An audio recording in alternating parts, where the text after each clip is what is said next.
అందరికీ హాయ్ అండి. ఎంతో సులభంగా ఎంతో టేస్టీగా టమాటా బాత్ ఎలా చేసేదని వీడియోలో చేసి చూపిస్తాను. Welcome back to Sushanti vlogs. ఈ రోజు వచ్చి టమాటా బాత్ వీడియో అప్లోడ్ చేస్తున్నాం కదా. నెక్స్ట్ వీడియో వచ్చి Karnataka style vangi bath video upload చేస్తున్నానండి.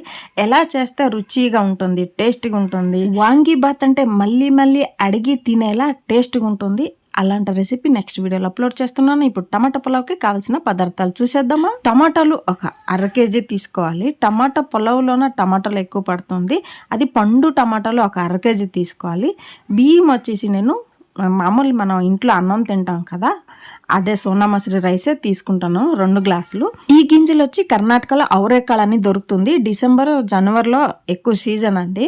ఈ గింజలు తొక్కతో యూజ్ చేయము, తొక్క తీసి ఇలా గింజలు మాత్రం యూజ్ చేసుకుంటాం. చాలా చాలా వెరైటీ చేసుకోవచ్చు అండి ఈ గింజలతో. నేను ముందు వీడియో అప్లోడ్ చేస్తుంటాను, సూపర్గా ఉంటుంది. ఈ ఔరేకాళ లేదంటే బఠానీలు యూజ్ చేసుకోండి. దాంతోపాటు అల్లం తెల్లుల్లి పేస్ట్ 1.5 టేబుల్ స్పూన్, జీడిపప్పు ఒక 10, వెన్న 1.5 టేబుల్ స్పూన్, పచ్చిమిర్చి ఒక 5 నుండి 6, మీ కారం చూసుకొని వేసుకోండి. నెక్స్ట్ మీడియం సైజ్ ఉల్లిపాయలు 3, నిమ్మకాయ ఒక అరచెక్క, దీంతోపాటు పుదీనా ఒక అరకట్టు, కొత్తిమీర ఒక అరకట్టు, మెంతికూర ఒక అరకట్టు. మెంతికూర లేదు అంటే కసూరి మేతి వేసుకున్న సేమ్ టేస్ట్ వస్తుంది. ఇప్పుడు హోల్ గరం మసాలా, జీలకర్ర 1 టేబుల్ స్పూన్, చెక్క ముక్కలు ఒక 2, యాలక్కి 3, తేజపత్రి 3, మిరియాలు ఒక 1 టేబుల్ స్పూన్, జాపత్రి ఒక 2 ముక్కలు, అనానస్ పువ్వులు ఒక 2, లవంగాలు ఒక 5 నుండి 6, మరాఠ మొగ్గు ఒక 3. ఇవన్నీ మనకి పులావ్కి కావాల్సిన పదార్థాలు. ఓకేనా. ఇప్పుడు టమాటాలు, ఉల్లిపాయ, పచ్చిమిర్చి ఇవన్నీ కట్ చేసుకుందాం.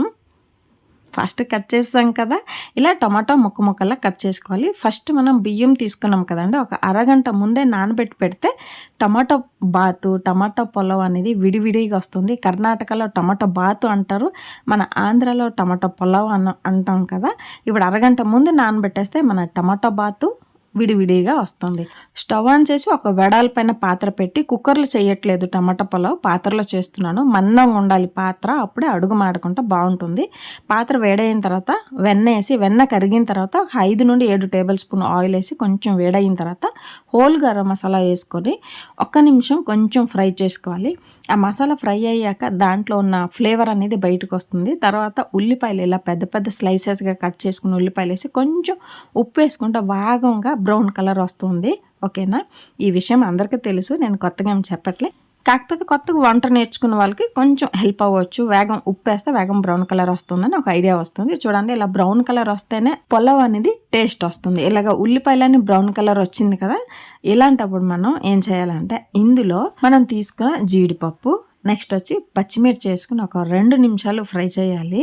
ఎక్కువ ఫ్రై చేయకూడదండి. ఒక 2 నిమిషాలు ఫ్రై చేసిన తర్వాత ఇందులో ఇప్పుడు పుదీనా, కొత్తిమీర, మెంతికూర చెప్పాను కదా, మెంతికూర కూడా వేసుకోవాలి. మెంతికూర చేస్తే బాడీ హీట్ అవ్వకుండా కాపాడుతుంది. నెక్స్ట్ మంచి స్మెల్ వస్తుందండి మెంతికూర వేస్తే. మెంతికూర లేదు అంటే కసూరి మేతి కూడా వేసుకోవచ్చు. ఓకేనా. మంచి ఫ్లేవర్ వస్తుంది, పులావ్ సూపర్ టేస్ట్గా వస్తుంది. ఇవన్నీ ఒక 5 నిమిషాలు నూనెలోన వేగాలన్నమాట, అప్పుడే దానిలో ఉన్న ఫ్లేవర్ బయటకు వస్తుంది. తర్వాత ఔరేకాಳು మనం ఈ ప్లేస్లో వేసుకుందాం. ఔరేకాಳು లేదంటే మీరు బఠానీ నానబెట్టుకొని ఆ బఠానీ కూడా యూజ్ చేసుకోవచ్చు. ఓకేనా. ఇప్పుడు అల్లం తెల్లుల్లి పేస్ట్ వేసుకొని ఒక 5 నిమిషాలు ఆ ఔరేకాಳು, అల్లం తెల్లుల్లి పేస్ట్ పచ్చి స్మెల్ వెళ్ళినంత వరకు ఒక 5 నిమిషాలు ఫ్రై చేసుకోవాలన్నమాట. ఇప్పుడు ఇందులో 1/2 టేబుల్ స్పూన్ పసుపు, కారం పొడి 1 table spoon, biryani masala 1 table spoon వేసుకోండి. పచ్చిమిరపకాయలు ఫస్ట్ వేసి ఉంటాం కాబట్టి కారం వేసినప్పుడు కొంచెం చూసుకొని వేసుకోండి. చిన్నపిల్లలు ఉంటే కారం అయితే తినలేరు, పెద్దోళ్ళు అయితే చాలండి, కారం కరెక్ట్గా ఉంటుంది. అన్నీ వేసి ఒక 5 నిమిషాలు ఇలా కలిపిన తర్వాత టమాటోలు వేసుకోవాలి. టమాటో ఇలా ముక్కలా చేసుకుంటే బాగుంటుంది. టమాటో పులావ్కి ఎప్పుడు కూడా పండు టమాటోలు ఉండాలండి. కాయ ఉంటే టమాటో పులావ్ అంత రుచి ఉండదు. ఈరోజు నేను ఇక్కడ కల్లుప్పే టమాటో పులావ్కి వాడుతున్నాను. టమాటా పులావ్కి నేను కల్లుప్పు అనేది 2 సార్లు వేసుకున్నాను కదా, ఒక 3 టేబుల్ స్పూన్ అవుతుంది. మీరు చూసుకొని మీ క్వాంటిటీ తగినంత ఉప్పు అనేది టేస్ట్కి తగినంత వేసుకోండి. ఓకేనా. ఇలా ఒకసారి బాగా కలిపి మూత పెట్టి లో ఫ్లేమ్లో ఒక 5 నిమిషాలు ఉడకనిద్దాం. 5 నిమిషాలు అయిన తర్వాత మూత ఓపెన్ చేసి మరొకసారి కలపాలండి. బాగా కలపలేదంటే అడుగు మాడిపోతుంది కాబట్టి మధ్య మధ్యలో తీసుకొని కలుపుతుండాలి. ఓకేనా? కలిపిన తర్వాత మళ్ళీ కూడా మూత పెట్టి మరో 5 నిమిషాలు మళ్ళీ ఉడకనిద్దాం. టమాటో బాత్కి టమాటో బాగా మెల్ట్ అయితేనే టేస్ట్ వస్తుందండి. టమాటో మెల్ట్ కాలేదు అంటే మనకి టమాటో బాత్ అనేది టేస్ట్ రాదు. చూడండి, ఇప్పుడు టమాటాలన్నీ ఎలా మెల్ట్ అయిపోయింది కదా, ఇలాంటప్పుడు మనం నానబెట్టుకున్న బియ్యంని వేసుకుందాం. ఎప్పుడు కూడా ఒక అరగంట ముందు నానబెట్టినామంటే ఆ పొలం అనేది విడివిడిగా వస్తుంది. ఓకేనా? ఇంకొకటి, టమాటాలన్నీ మెల్ట్ అయిన తర్వాతనే మనం బియ్యం వేసుకోవాలి. మెల్ట్ కాలేదంటే టమాటా బాత్ టేస్ట్ ఉండదు. ఇక్కడ నేను 2 గ్లాసులు బియ్యం తీసుకున్నాను కదా, 4 గ్లాసులు నీరు అయిపోతున్నాను. బాస్మతి రైస్ అంటే 3.5 గ్లాసులు నీరు వేసుకుంటే పర్ఫెక్ట్గా సరిపోతుంది. నార్మల్ రైస్ కాబట్టి నేను 4 గ్లాసులు నీరు వేసుకుంటున్నాను. ఇప్పుడు ఫైనల్ అండి, అరచెక్క నిమ్మకాయ వేసుకున్నామంటే రైస్ వచ్చి అన్నం వచ్చి విడివిడిగా వస్తుంది. నెక్స్ట్ టమాటా పళ్ళ సూపర్ అదుర్సుగా ఉంటుంది. ఒక అరచెక్క నిమ్మకాయ లాస్ట్లో పిండుకున్న తర్వాత ఒకసారి బాగా కలపాలి. కలిపేసిన తర్వాత మనం కొత్తిమీర కొంచెం గార్నిష్గా కలర్ఫుల్గా ఉండడానికి కొత్తిమీర వేసుకుని మూత పెట్టి హై ఫ్లేమ్లో ఒక మరుగు రావాలండి. మరుగు వచ్చినంత వరకు హై ఫ్లేమ్లో ఉంచాలి. చూసారు కదా, ఈ ప్రాసెస్ హై ఫ్లేమ్లో ఉన్నది. మరుగు వచ్చినంత వరకు హై ఫ్లేమ్లో పెట్టాలి. ఇలాగ మరిగిన తర్వాత మనం ఫ్లేమ్ని లోకి టర్న్ చేసుకోవాలి. ఎప్పుడూ కూడా హై ఫ్లేమ్లో ఉంచకూడదు, అప్పుడు అడుగు మాడిపోతుంది. ఫ్లేమ్ లో చేసి మూత పెట్టి మరో 5 నిమిషాలు ఉడికిస్తే ఇలా అవుతుంది అనమాట. చూస్తున్నారు కదా, నీరు ఉన్నది, అన్నం కూడా సగం ఉడికింది రైస్. ఇప్పుడు మూత పెట్టి మరొక 5 నిమిషాలు ఉడకనిద్దాం. ఈ ఉడికేలోపు మీ అందరికీ చాలా చాలా థ్యాంక్స్ అండి. ఎందుకంటే నేను సోరకాయతో పన్నీర్ అయితే చేశాను. చాలా మందికి నచ్చి చాలా మంది కమెంట్ చేశారు. నాకైతే అది ఇంకా చాలా నచ్చేసింది అనమాట.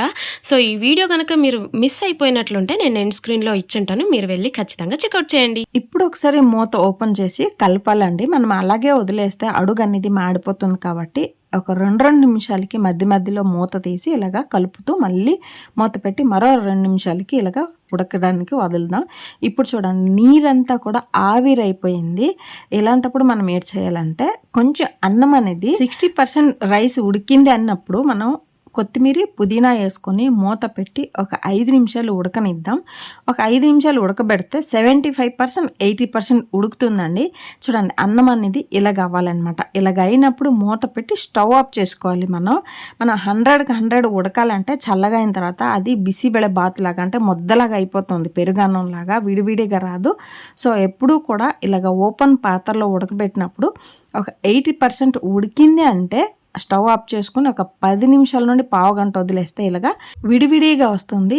ఈ టమాటో బాత్కి మనం బాస్మతి రైస్ కన్నా సోనా మసూరి రైస్ వేసుకున్నా కూడా సూపర్గా ఉంటుందండి.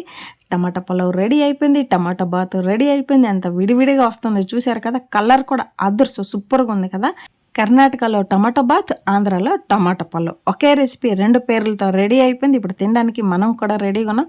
సూపర్ టేస్ట్గా ఉంటుందండి. దీంతోపాటు పెరుగు రైత, బాయిల్ ఎగ్, దోసకాయ ముక్కలు, ఉల్లిపాయ ముక్కలు పెట్టేసి తిన్నామంటే సండే స్పెషల్ సూపర్గా ఉండండి. ఈ వీడియో మీకు నచ్చినట్టయితే like, share and subscribe to Sushanti vlogs. ఓకేనా? అందరికీ బాయ్.